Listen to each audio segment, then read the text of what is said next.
நீங்கள் பிரதி சமையலில் பார்க்க போகிற ரெசிபி சிக்கன் பஃப்ஸ். இந்த வீடியோவில் நீங்கள் இந்த பஃப் பேஸ்ட்ரி ஷீட்ஸ் இருக்கு இல்லையா, அது எப்படி செய்கிறதுன்றதையும் பார்க்க போகிறீங்க.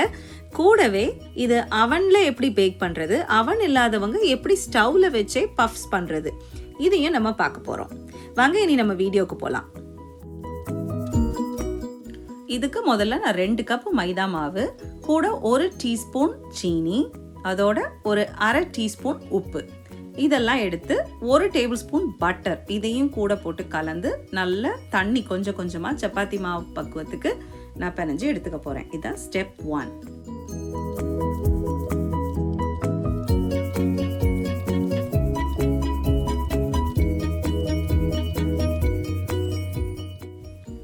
இப்போ இது நல்ல சப்பாத்தி மாவு பக்குவத்துக்கு வந்தாச்சு. இனி இதை நான் ஒரு 30 நிமிஷம் ஏதாவது ஒரு பிளாஸ்டிக் ரேப்போ மூடியோ போட்டு 30 நிமிஷம் வச்சிட போகிறேன். வைக்கும்போது கீழே மாவு லைட்டாக தூவிக்கோங்க. சரி, இது நீ 30 நிமிஷம் இருக்கட்டும். இப்போ 30 நிமிஷம் கழிச்சு நீங்கள் இதை சப்பாத்தி மாதிரி விரிச்சுக்க போகிறீங்க. சப்பாத்தி மாதிரி உருண்டை ஷேப்பில் இல்லாமல் நல்ல நீள் சதுரம் ரெக்டாங்கிள் ஷேப்பில் இருக்கிற மாதிரி நீங்கள் மேக்ஸிமம் ட்ரை பண்ணுங்கள்.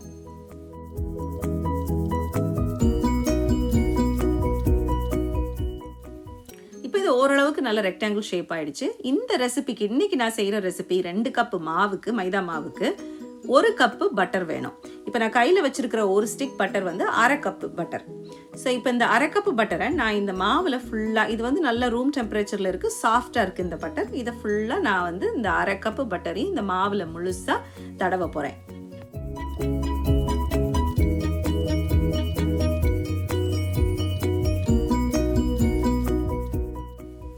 பட்டர் ஃபுல்லாக அது மேலே படுற மாதிரி நல்லா தடவியாச்சு. லைட்டாக மேலே மாவு டஸ்ட் பண்ணிக்கோங்க. டஸ்ட் பண்ணிவிட்டு இப்போ நான் இதை 3ஆக ஃபோல்ட் பண்ண போகிறேன். இது முதல் ஃபோல்டு. அப்போ இதில் 2 லேயர் இருக்குது. இப்போ இந்த பட்டர் சைடை இந்த பட்டர் இல்லாத சைடு மேலே நான் போட போகிறேன். அதுக்கு லைட்டாக நைஃப்பில் அந்த கத்தியில் கொஞ்சோண்டு இருந்த பட்டரையும் லைட்டாக தடவிட்டு, இப்போது இந்த பக்கம் இருக்கு இல்லையா, லைட்டாக மாவும் தூவிக்கோங்க. தூவிட்டு இந்த பட்டர் சைடை தூக்கி அது மேலே போட்டுருங்க. அவ்வளோதான்.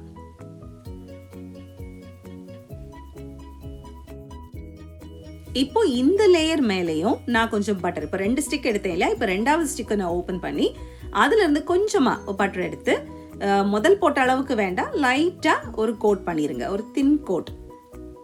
இப்போ ஃபுல்லாக நல்ல பட்டர் லைட்டாக கோட் பண்ணதுக்கப்புறம் அது மேலேயே லைட்டாக மாவு கொஞ்சம் டஸ்ட் பண்ணிக்கோங்க. மாவு லைட்டாக டஸ்ட் பண்ணிவிட்டு இதையும் நம்ம 3ஆக மடிக்க போகிறோம். ஓகே, இனி இது மேலே நல்லா பிளாஸ்டிக் ரேப் போட்டு இதை ரெஃப்ரிஜரேட் பண்ண போகிறோம். குறைஞ்சது 30 நிமிஷமாவது நீங்கள் வைக்கணும். நம்ம இப்போ போட்ட அந்த பட்டர்லாம் இருக்கு இல்லையா, அதெல்லாம் திக் ஆகணும். ஸோ அதுக்கு 30 நிமிஷம் ஆகும்.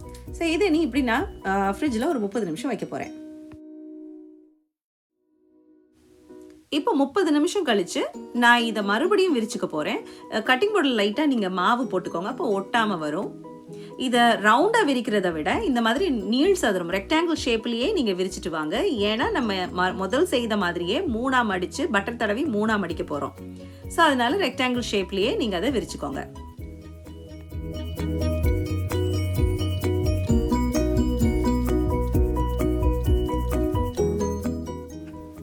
இப்போ இது மேலே நான் நல்லா இப்போ பட்டர் தடவிக்க போகிறேன். அந்த பட்டர் மேலே லைட்டாக கொஞ்சம் மாவு தூவிக்கோங்க. தூவிட்டு இதையே நம்ம 3ஆக மடிக்க போகிறோம்.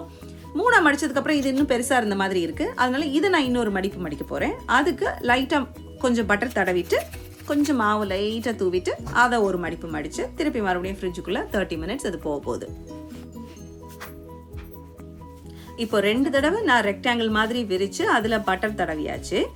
இனி நான் செய்ய போகிறது 3வது தடவை. இப்போ நான் இதை ஃப்ரிட்ஜில் இருந்து எடுத்தாச்சு. இனி நான் இது வந்து 3வது டர்ன். இப்போவும் நான் முதல் செய்த மாதிரியே இதை நல்லா விரிச்சிட்டு இது மேலே பட்டர் தடவி இதை மாதிரி ஃபோல்ட் பண்ணி ஃப்ரிட்ஜில் 30 நிமிஷம் வைக்க போகிறேன். இதே மாதிரி நீங்கள் 6 தடவை செய்யணும். இப்போ நான் செய்கிறது 3வது தடவை. இன்னும் 2 தடவை நீங்கள் செய்யணும். இதே மாதிரி செஞ்சு 30 மினிட்ஸ் ஃப்ரிட்ஜில் வைக்கணும்.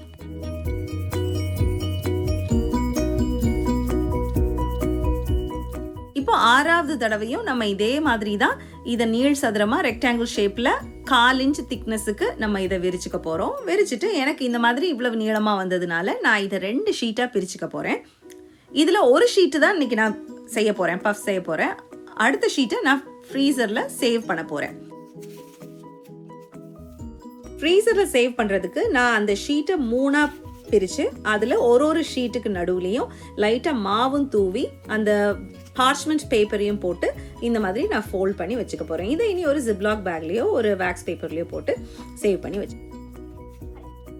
ஸ்டெப் 1 நம்ம பஃப் பேஸ்ட்ரி ஷீட்ஸ் பண்ணிட்டோம். இனி நம்ம ஸ்டெப் 2 உள்ளே இருக்க ஃபில்லிங் எப்படி செய்கிறதுன்னு பார்க்கலாம். இதுக்கு ஒரு கடாயில் கொஞ்சமாக எண்ணெய் எடுத்துக்கோங்க. எடுத்துட்டு அதில் கொஞ்சமாக ஜீரகம் போட்டதுக்கப்புறம் ஒரு கப்பு வெங்காயம் அதையும் போட்டு நல்லா கொஞ்சம் வதக்கிக்கோங்க. வெங்காயம் கொஞ்சம் பாதி வெந்ததும் அதில் 1 டீஸ்பூன் இஞ்சி பூண்டு பேஸ்ட்டு அதையும் போட்டு பச்சை வாசனை போகிற வரைக்கும் வதக்கிக்கோங்க. இனி ஒரு 200 கிராம் நான் சிக்கன் எடுத்து அதை தனியாக வேக வச்சு வச்சுருந்தேன். அதை இனி சின்ன சின்ன துண்டுகளாக நம்ம அதை ஆக்கிக்கணும். ஃபோர்க் வச்சு பிச்சாலே அது வந்துடும். சின்னதாக ஷ்ரெட் பண்ணிக்கோங்க. சரி, இப்போ மசாலாக்கள்லாம் ஆட் பண்ண போகிறோம். 1/2 டீஸ்பூன் வத்தல் பொடி, காரம் ஜாஸ்தியாக வேணால் உங்களுக்கு ஏற்ற மாதிரி அட்ஜஸ்ட் பண்ணிக்கோங்க. 1/2 டீஸ்பூன் மஞ்சள் பொடி, இனி இது கூட கரம் மசாலா ஆட் பண்ண போகிறோம். 1 டீஸ்பூன் கரம் மசாலா,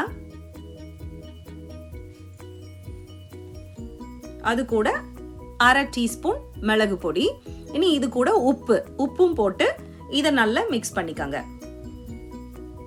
நல்லா இது கிளறி கொஞ்சம் வெந்து வரும்போது மசாலையோட பச்சை வாசனை போகும்போது அதில் ஒரு சின்ன துண்டு எலுமிச்சை பழச்சாரையும் பிழிஞ்சு அது கூட விட்டுக்கோங்க.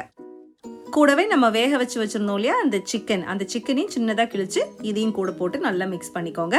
உங்களுக்கு உருளைக்கிழங்கு வேணும்னா நீங்கள் இதில் வேக வச்சு ஒரு சின்ன உருளைக்கிழங்கும் இது கூட ஆட் பண்ணிக்கலாம். இது ஆப்ஷனல். உங்களுக்கு வேணும்னா சேர்த்துக்கோங்க, இல்லைன்னா வேண்டாம்.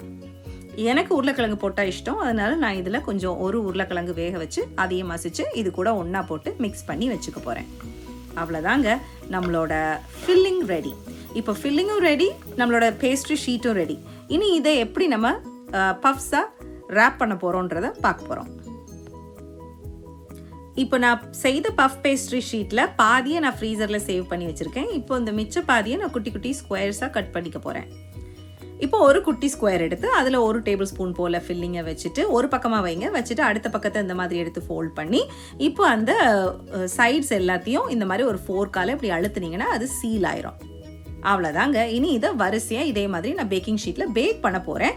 பேக்கிங் அவன் இல்லாதவங்க ஸ்டவ் டாப்பில் வச்சு எப்படி பஃப் பேஸ்ட்ரி ஷீட் பண்ணுறதுன்றதையும் நம்ம இப்போ பார்க்க போகிறோம். இப்போ நம்ம அவனில் வச்சு செய்கிறதுக்கு நம்ம அவனை 450 டிகிரி ஃபாரன்ஹைட்டுக்கு ப்ரீஹீட் பண்ணிக்கலாம். 450க்கு மேலே இருந்தாலும் பரவாயில்ல, ஆனால் கம்மியாக வச்சிடாதீங்க. இந்த 2 பஃப்ஸை மட்டும் நான் ஸ்டவ் டாப்பில் வச்சு செய்ய போகிறேன். நீங்கள் பேக்கிங் அவனுக்குள்ளே வைக்கிறதுக்கு முன்னால் ஒரு பஃப்ஸ் மேலேயும் இந்த மாதிரி ஒரு எக் வாஷ் கொடுத்துருங்க. ஒரு எக் வாஷ் வந்து வெறும் முட்டையை மட்டும் அடித்து அந்த முட்டையை மட்டும் மேலே தடவுறேன்.